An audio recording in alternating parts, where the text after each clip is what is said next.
मेरे प्यारे कक्षा 8वीं के विद्यार्थियों, आप लोगों का ऑनलाइन हिंदी क्लास में हार्दिक अभिनंदन है। मेरे प्यारे बच्चों, आज मैं आप लोगों को PT4 के पाठ्यक्रम के बारे में पूरी तरह से बताना चाहता हूँ। आप लोगों के PT4 के एग्ज़ाम की तैयारी के लिए थोड़ा मैं मार्गदर्शन करना चाहूँगा। आप लोगों को PT4 का सिलेबस भी मिल गया होगा। उस दिन विद्यालय में नोटबुक सबमिशन प्रोग्राम था। मैंने देखा 2-3 बच्चे ही मात्र कॉपी दिखाने आए थे। उसमें भी जो कॉपियाँ जमा हुई थी उसमें कुछ लोगों ने नारा लेखन, संवाद लेखन का चैप्टर पूरा नहीं किया था। तो आप लोगों को सारे चैप्टर पढ़ा दिए गए हैं, चाहे वह आपके सुनहरी धूप की बात हो या व्याकरण की बात हो। आप लोग जानते हैं कि सुनहरी धूप में मात्र 3 पाठ ही आप लोगों को पढ़ा PT4 के लिए दिया गया है और उसी से पेपर बनेंगे। तो PT4 के लिए जो पाठ सुनहरी धूप के हैं वह है, पहले तो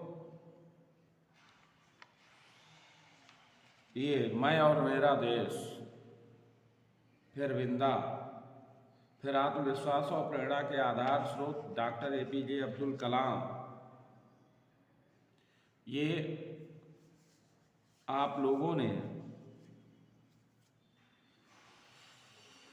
पढ़ लिया है, अच्छे से पढ़ लिया है। इसके अतिरिक्त भी मैंने पाठ पढ़ाया है, जैसे सामर्थ्यवान इकबाल मैंने पढ़ा दिया है।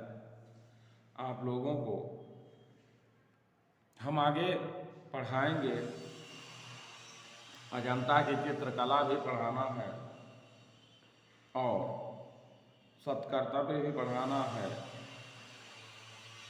और डॉक्टर पूरनचंद टंडन से एक भेंट वार्ता भी पढ़ानी है। ये आगे के एग्जाम में होगा। लेकिन व्याकरण में जो आप लोगों को पढ़ाना था वह पढ़ा दिया गया है। पहले तो आपको क्रिया पढ़ानी थी और क्रिया पढ़ा दिया गया है, क्रिया लिखवा दिया गया है। तो क्रिया के बाद वाक्य पढ़ा दिया गया है, वाक्य पढ़ा के लिखवा दिया गया है। इसी तरह से अव्यय भी पढ़ा लिखा दिया गया है। उसके बाद जो और 2 चैप्टर हैं उनमें पदबंध है, तो पदबंध भी पढ़ा लिखा दिया गया है, बता दिया गया है। फिर नारा लेखन और संवाद लेखन, तो संवाद लेखन, नारा लेखन भी पढ़ा दिया गया है। चैप्टर कंप्लीट हो गया है। तो आप लोग इसकी पूरी तैयारी कर लीजिए और इसको पूरी तरह से कंप्लीट कर लीजिए। मेरे प्यारे विद्यार्थियों, अगर ग्रामर में कहीं कोई दिक्कत वैसे होनी नहीं चाहिए, दिक्कत तो कहीं है ही नहीं, लेकिन जो भी क्वेश्चन आंसर आएंगे वह आपके बुक से आएंगे, आपकी कॉपी से आएंगे, कहीं अलग से नहीं आने वाले हैं। इसलिए जितना पढ़ाया लिखाया गया है उसको पूरी तरह से आप अगर तैयार कर लीजिएगा तो आप बड़े आराम से अच्छे नंबर प्राप्त कर सकते हैं। अब क्रिया में सारे क्वेश्चन आंसर आप देख लीजिए। क्रिया किसे कहते हैं, अकर्मक क्रिया तथा सकर्मक क्रिया किसे कहते हैं, इसका उदाहरण वगैरह पढ़ लीजिए। एक कर्मक और द्विकर्मक क्रिया में क्या अंतर होता है, इसको पढ़ लीजिए, सब लिखवा दिया गया है। काल, काल आप जानते ही हैं 3 भेद होते हैं सामान्य रूप से, वर्तमान काल, भूतकाल, भविष्यत काल। वर्तमान काल के भी भेद, भूतकाल के भी भेद और भविष्य काल के भी भेद आप लोग देख लीजिए। उसके बाद जो चैप्टर के अंत में बुक में फिलिंग द ब्लैंक या बहुत सारे बुक वर्क होते हैं जो पुस्तक में कराए जाते हैं, उन सबको पूरी तरह से देख लीजिए, समझ लीजिए, तो आप लोग बुक में सारे काम किया ही है और बुक में काफ़ी अधिक काम रहता है, इन सबको तैयार कर लीजिए। उसी तरह से वाक्य है, वाक्य किसे कहते हैं तो आप लोग जानते ही हैं। वाक्य क्रिया का वह रूप है जो हमें क्रिया का मुख्य विषय, कर्ता, कर्म या भाव बताता है। वाक्य क्या है, क्रिया का वह मुख्य रूप है जो हमें क्रिया का मुख्य विषय, कर्ता है, कर्म है या भाव है बताता है। वाक्य के भी 3 भेद होते हैं, कर्तृवाक्य, कर्मवाक्य तथा भाववाक्य। कर्तृवाक्य में क्रिया कर्ता के अनुसार चलती है, कर्ता का जो लिंग होता है, वचन होता है, कारक होता है, वही क्रिया का भी होता है। कर्ता यदि पुल्लिंग में है तो क्रिया भी पुल्लिंग में होगी, कर्ता यदि स्त्रीलिंग में है तो क्रिया भी स्त्रीलिंग में होगी, कर्ता एक वचन में होगा तो क्रिया भी एक वचन में होगी, कर्ता यदि बहुवचन में है तो क्रिया भी बहुवचन में होगी। तो कर्ता के अनुसार जब क्रिया चलती है तो कर्तृवाच्य होता है। दूसरा है कर्मवाच्य, तो कर्म के अनुसार यदि क्रिया होती है तो कर्मवाच्य होता है। जैसे अगर कर्म एक वचन में है तो क्रिया एक वचन में होगी, क्रिया अगर स्त्रीलिंग में है, कर्म अगर स्त्रीलिंग में है तो क्रिया भी स्त्रीलिंग में होगी। तो कर्म के अनुसार क्रिया जहाँ पर चलती है वहाँ पर कर्मवाच्य होता है। और तीसरा भेद है भाववाक्य। भाववाक्य में क्रिया न तो कर्ता के अनुसार चलती है न तो भाव के अनुसार चलती है, बल्कि क्रिया न तो कर्ता के अनुसार चलती है न तो कर्म के अनुसार चलती है। न तो कर्ता की प्रधानता होती है न कर्म की प्रधानता होती है, इसमें भाव की प्रधानता होती है। लेकिन भाव तो ऐसी कोई चीज़ नहीं है जिसको आप फिजिकल रूप से समझ सकें, इसलिए आप यह जानिए कि भाववाक्य का सबसे बड़ी पहचान है, भाववाक्य की सबसे बड़ी पहचान दिमाग में बैठा लीजिए। भाववाक्य में क्रिया सदैव एक वचन में, पुल्लिंग में एवं अन्य पुरुष में होती है। भाववाक्य की क्रिया सदैव एक वचन, पुल्लिंग और अन्य पुरुष में होती है, यह इसकी सबसे बड़ी पहचान होती है। इसके बाद वाक्य किसे कहते हैं हो गया, वाक्य के कितने भेद होते हैं यह हो गया। प्रत्येक का उदाहरण भी जान लीजिए। जैसे अगर मैंने पत्र लिखा तो यह हो गया कर्तृवाक्य, मेरे द्वारा पत्र लिखा जाता है, तो यह हो गया कर्मवाच्य। मुझसे लिखा जाता है, ये हो गया भाववाच्य। या मेरे द्वारा लिखा जाता है, यह भाववाच्य।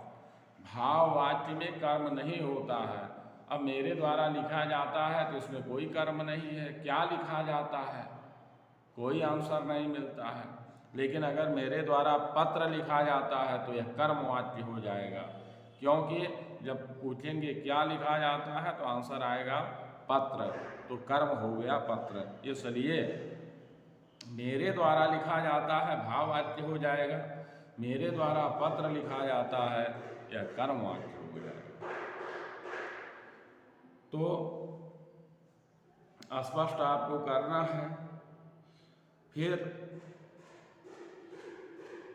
कर्तृवाच्य से भाववाच्य किस प्रकार बनाया जाता है, तो कर्तृवाच्य से भाववाच्य, जैसे मैंने लिखा, यह हो जाएगा कर्तृवाच्य। मेरे द्वारा लिखा जाता है या मेरे द्वारा लिखा गया, मैंने लिखा, मेरे द्वारा लिखा गया, यह हो गया मेरे द्वारा भाववाच्य। भाववाच्य भी बनाते समय हम कर्ता के आगे से या के द्वारा जोड़ते हैं, और भाववाच्य में क्रिया हमेशा एक वचन में होती है, पुल्लिंग में होती है और अन्य पुरुष में होती है। जैसे राम जाता है, तो राम जाता है ये कर्तृवाच्य हो गया। राम के द्वारा जाया जाता है तो ये भाववाच्य हो गया। तो फिर इसी तरह से वाक्य चैप्टर में भी पाठ के अनुसार फीलिंग बैंक है, तमाम क्वेश्चन बुक में ही करने हैं, तो सारे करवा दिए गए हैं और आप उसको अच्छे ढंग से कर लीजिएगा। फिर अव्यय है, तो अव्यय जानते ही हैं कि जिन शब्दों के रूप में कभी नहीं बदलते हैं, जिनमें कोई परिवर्तन नहीं होता है, सदा एक समान रहते हैं, वह अव्यय होते हैं। न तो उनमें लिंग के आधार पर कोई परिवर्तन होता है, न वचन के आधार पर कोई परिवर्तन होता है, न कारक के आधार पर कोई परिवर्तन होता है। तो ऐसे जो शब्द होते हैं वह अव्यय कहलाते हैं। अव्यय में मुख्य रूप से अव्यय के 4 भेद होते हैं। वह होते हैं क्रिया विशेषण, संबंध बोधक, समुच्चय बोधक और विश्वाद बोधक। निपात भी होते हैं, ही, सी, भी, तो, तक, मात्र, भर, ये सब निपात भी होते हैं, अव्यय होते हैं। तो आप लोगों ने पढ़ लिया होगा क्रिया विशेषण।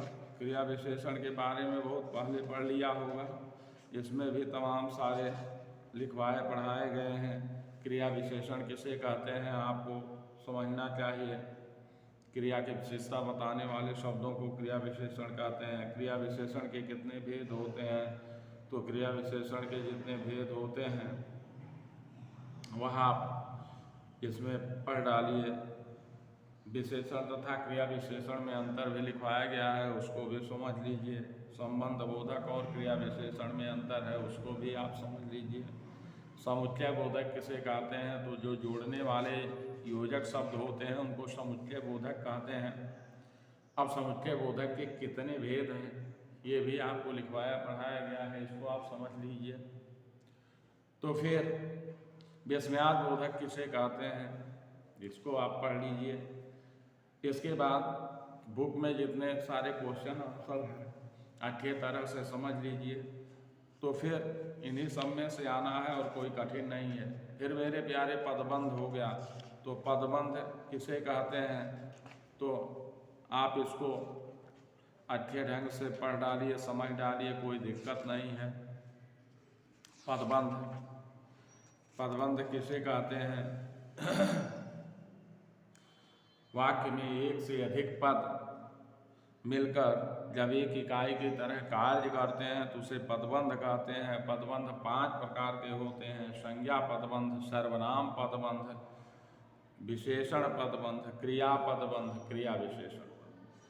यानी ये पदबंध जो विकारी और अविकारी शब्द होते हैं, तो विकारी शब्दों के 4 भेद और एक अविकारी शब्द के भेद, तो कुल मिलाकर के 5 भेद जो होते हैं वही हैं पदबंध। और इसके आधार पर आप जो बुक में दिया गया है उसको देख लीजिए आप लोग। फिर उसके बाद संवाद लेखन चैप्टर को उठाइए, उसमें देखिए शब्द वो संवाद जो लिखा गया है 2 सखियों के बीच संवाद और सब, वो सब पढ़ लीजिए, आपके समझ में आ जाएगा। फिर नारा लेखन में चले जाइए। आप जानते ही हैं चुनाव माहौल चलता है, नारा चलता है। 26 जनवरी के दिन आप लोगों ने देखा होगा हर जगह नारा लगाए गए, तो नारा लेखन तो आप अपने चैप्टर में देख लीजिए, मैंने आप लोगों को लिखवाया है, तो सारा देख लीजिएगा, आपका परीक्षा बिल्कुल सही होगा। ठीक है, तो इसके बाद बेटा हम आगे की पढ़ाई करेंगे। आज इस आने वाले एग्ज़ाम में जो भी चैप्टर थे उनके बारे में एक बार मैंने फिर से रिवीजन किया। अब इसके आगे हम नया कोर्स पढ़ाएंगे। तो आज इतना ही, धन्यवाद।